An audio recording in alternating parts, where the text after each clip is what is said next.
So what goes into making a podcast? I'm about to shoot my podcast here. I'm going to leave this running the whole time just so you can see the bloopers and things that come out on it, and then we can get a good laugh at it towards the end. I poured myself a pint of Guinness, non-alcoholic, so it's okay. But it is New Year's Day, so happy New Year to everybody, and best of luck for 2024. So let's get started. Today's podcast is on systems thinking as opposed to structure thinking within GAA. We're going to give it a go and give it a rattle and see how we get on.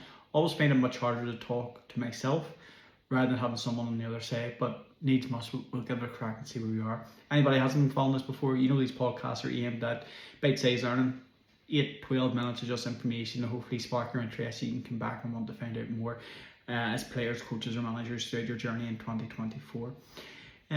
So let's get started. I'm just going to get the camera started up here. So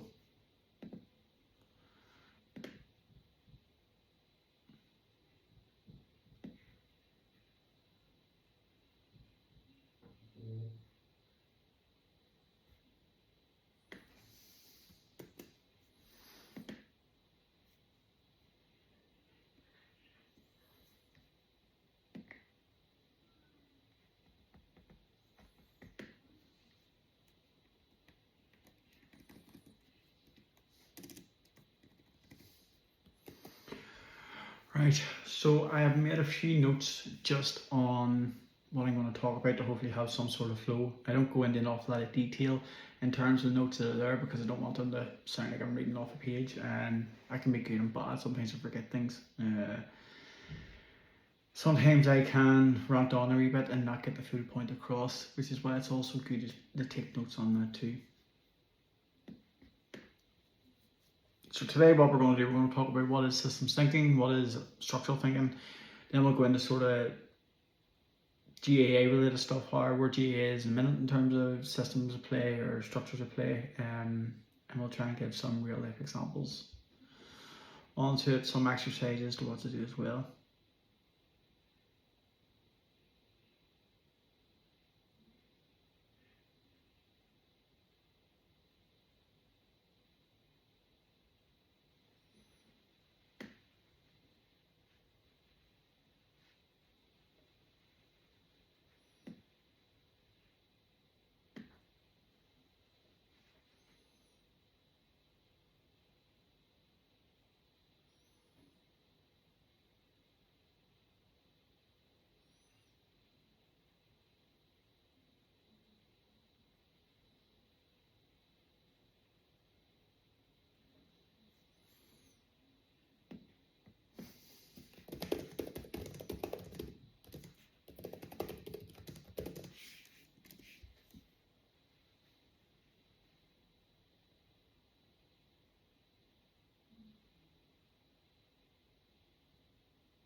Okay, so what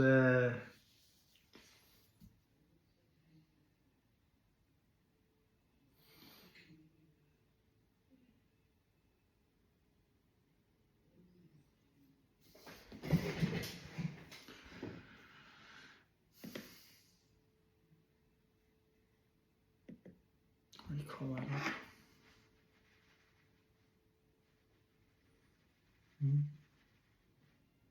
StreamYard.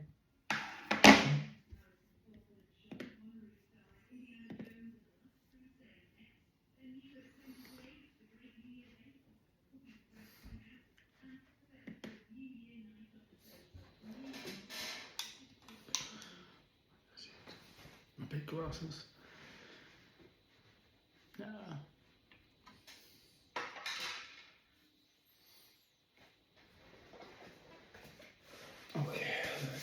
let's get started.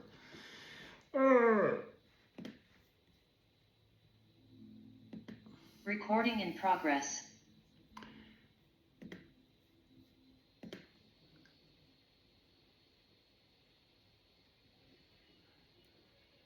Hello and welcome along to another episode of the Improvement Over Perfection podcast. I'm your host Kevin, and today what we're going to be talking around about is systems, not structures, in Gaelic games.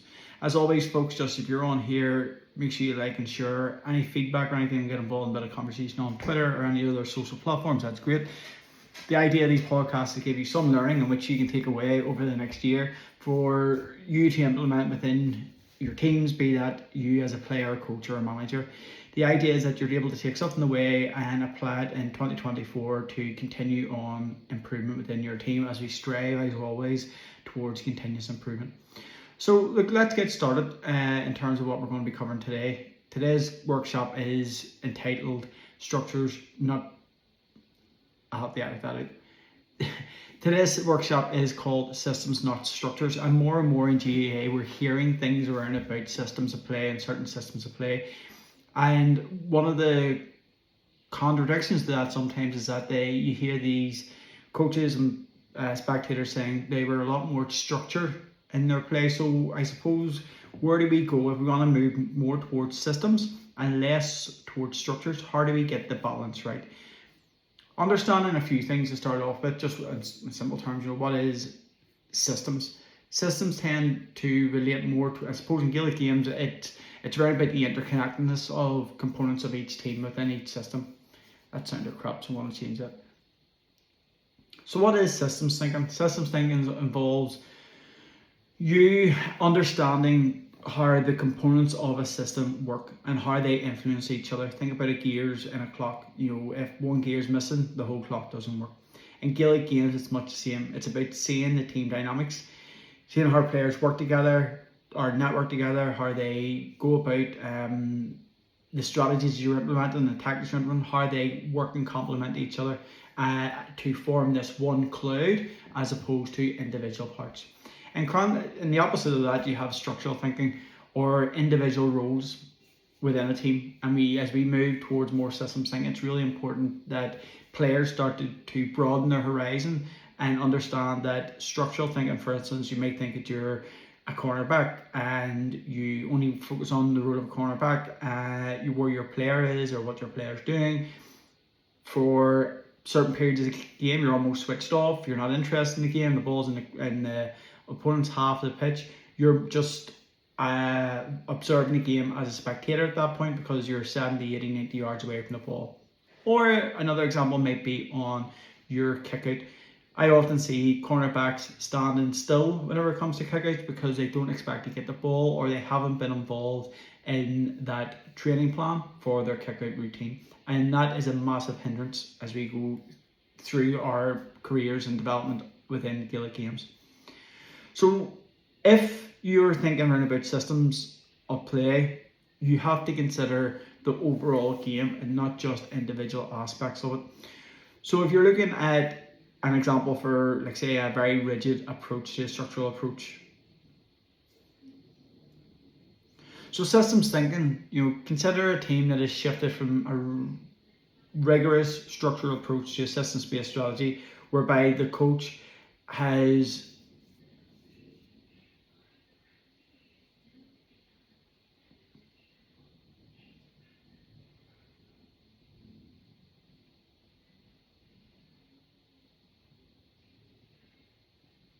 I'm going to start that again. Let's use this.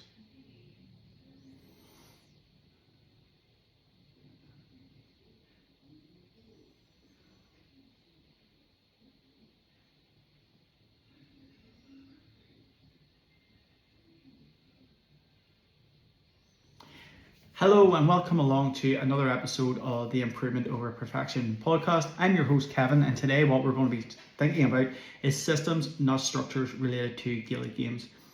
As always, folks, on this podcast, we aim to give you small bite-sized information that you're able to take away and maybe learn from and apply on your journey towards continuous improvement throughout 2024.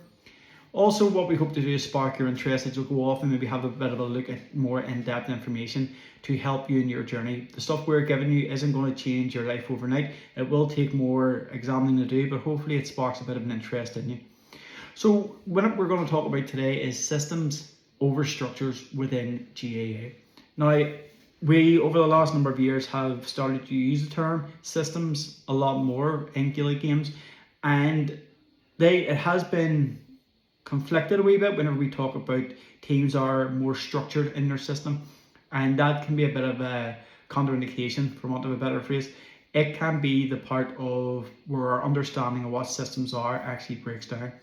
So what is a system? A system basically involves understanding how all the components within a team or within a system work and influence each other. So if you think about a watch, for example, the watch is made up of many different individual elements, but the system relies on each individual element doing its job to the best of its ability or capabilities. In Gaelic games, I suppose that's around about your players. It's around about how your players, the dynamic within your team, how players work with each other, the strategies you're coming up with, understand your players are aware of them, understand the players are involved in the tactical aspect of it, not just because they're involved in that actual element, but because they need to know what's going on across the whole team. So, for example, your cornerback doesn't become null and void if the ball is in corner forward, okay? That is in contrast to what structural thinking would be. Structural thinking tends to be more around about individuals and individual roles within a team or within a system that goes on in there. It's almost considered interdependent. You know, it's by itself, but the rest of the team think about it or need to know about it. So for instance, structural thinking might be where you emphasize a player's position without analysing the collaborative impact that has on the overall performance.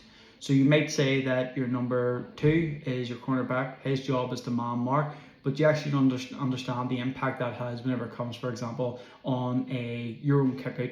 If you want to hit your own kick out and your player, as far as he's concerned, isn't involved in that phase of play, it can have a negative impact upon your options that are there. Okay, so let's go through and we'll think about what some sort of exercises that can help develop systems thinking within teams.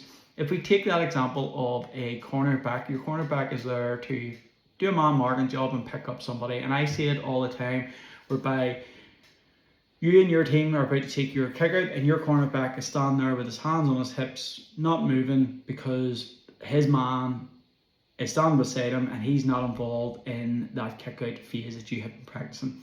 And you can see straight away from that instead of having 14 options out the pitch, instead of having 14 options out the pitch, you're now down to 13 options because that player, as far as he's concerned, isn't involved in that system of play. So if we look at some exercises that we can use within a team during training, doing specific sessions before a game, or even analysing a game after, you can look at the player position interdependency exercise, player position interdependence exercise, and you can look at, say, how your cornerback's position and his movement for that kick out has an impact upon your team. What you may find is that while that cornerback is happy to stand on the 21-yard line beside the edge of the D, because the forward is dropping off him, the forward is actually covering more space and taking space away, but that defender hasn't caught on to anything and he is still standing there doing nothing. So taking the player out and showing him that can have a huge impact upon creating space and creating opportunities for other players to develop and run. No, that's wrong.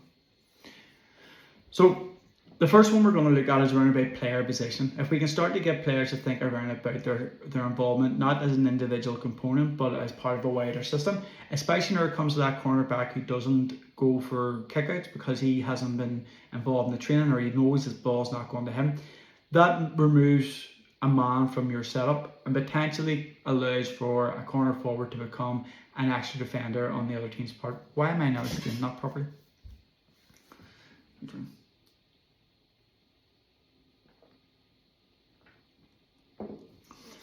Okay, so in terms of developing and understanding for systems thinking, there's a few things in which we can try out. in terms of the exercises, especially for beginners. One is around about player position identification. One is around about game flowchart exercises. The other is feedback loops.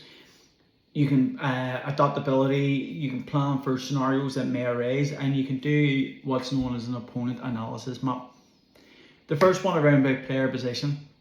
The player understanding that they are not a standalone individual part of that team from the moment the whistle is blown to start the game right through until the game's over.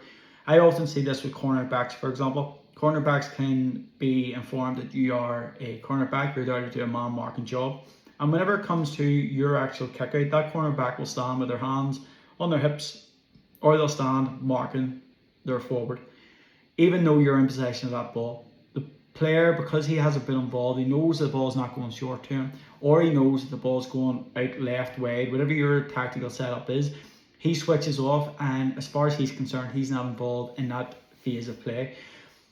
The negative effect of that is if you had a smart team or smart coach or even a very smart player for the other team, that defender, the man he's marking, that marker would be able to drop off. He'd be able to drop back 5-10 yards and be able to cover space, which takes away space for your players to run into. So that's what players get an understanding of how their positions fall into the full system. No matter what stage of the game it is, the full system, they can help develop systems playing. The next one is around about developing a game flowchart. Creating a flowchart to match out potential outcomes, and that's based upon potential game scenarios that you may draw up or be mindful that may come down the line. So what this does is develops almost like a holistic view of a game plan dynamics. You can say, here's what potentially may happen and how do we adapt to overcome that challenge or to alter our game to make the most of that challenge which we have identified.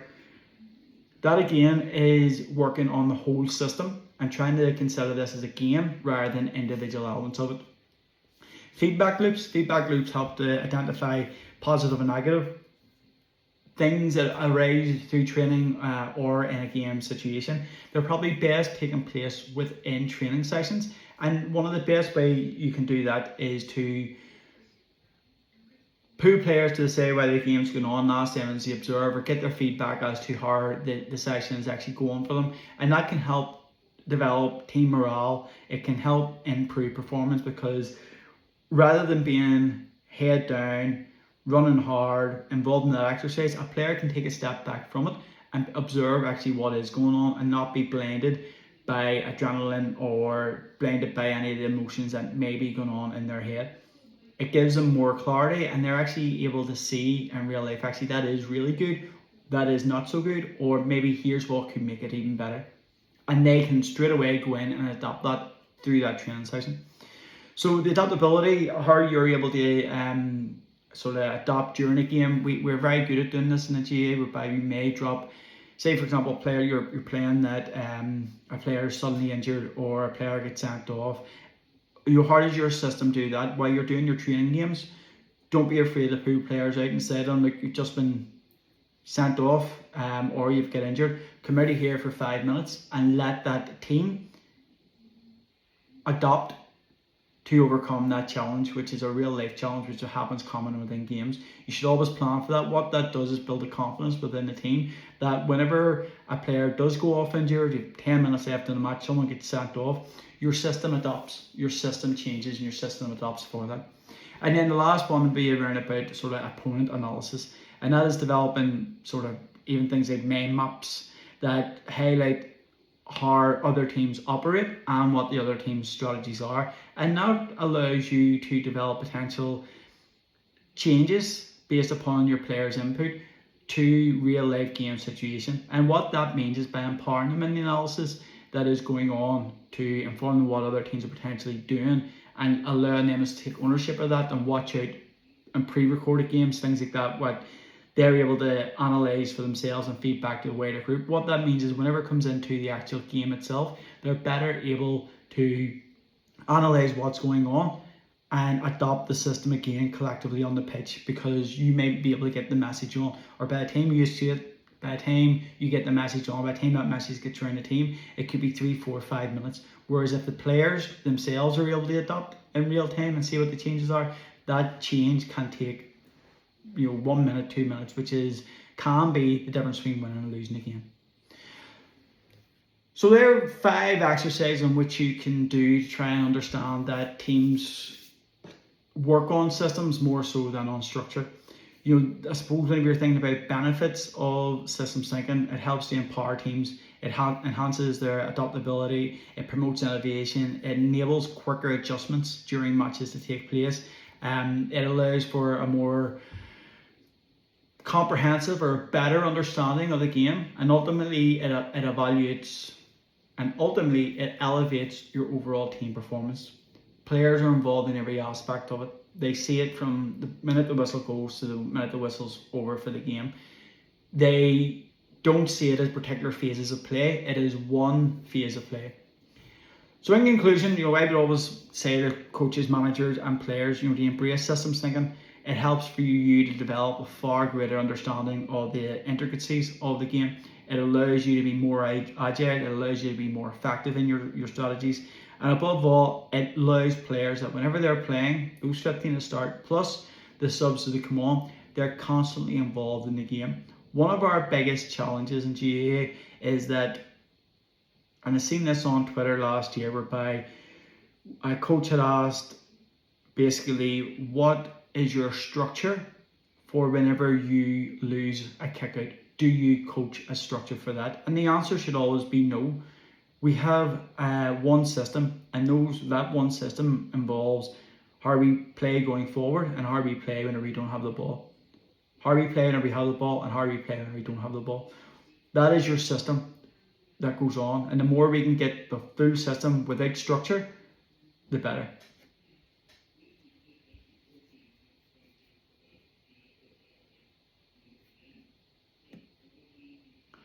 I'm going to do that again.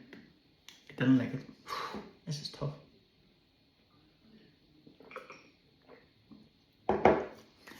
Hello and welcome along to another episode of the Improvement Over Perfection podcast. I'm your host Kevin, and today what we're going to be talking about is systems, not structures, within GAA.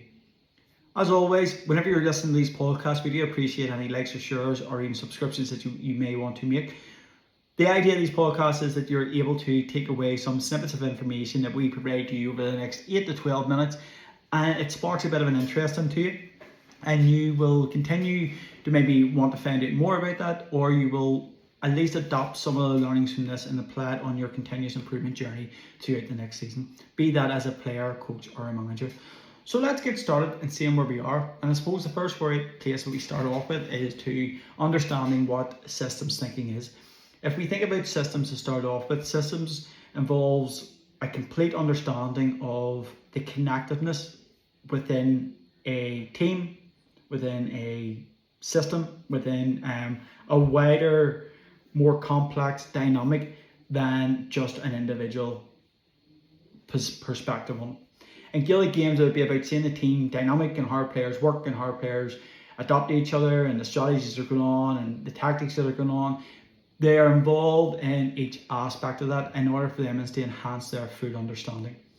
In contrast, you then have structural thinking, which is, I suppose, more of an individual role or an individual component within a team, without considering how more connected the team is. And a good example of that would be for a cornerback who's been given the role of man marking job.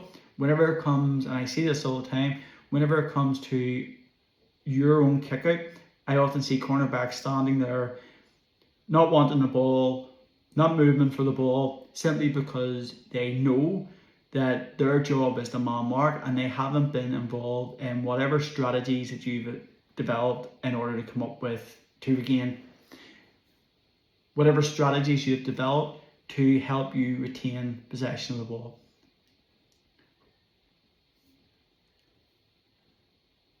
If we consider sort of examples of what structured thinking may be, if you consider within a GAA team that they shifted away from a rigid structure to a more systems-based strategy, it allows the coaches recognized that maybe whenever it comes to our own kick out, that our two cornerbacks and our fullback, our whole fullback line are switched off. They stand there and they're not involved in the game of play because they know the ball's not coming towards them. So they switch off, and what can happen there is that full forward line can actually drop back by 5 yards or 6 yards and cover more space, making your ability to retain possession even tougher. So it's really important for those individual players to understand that whenever they're not involved in a system that you have developed, they're still involved in the overall system of play, and that means making runs or being engaging and taking players away from space that may be there. If you consider how, maybe even whenever it comes into adopting a style or an approach, instead of the team being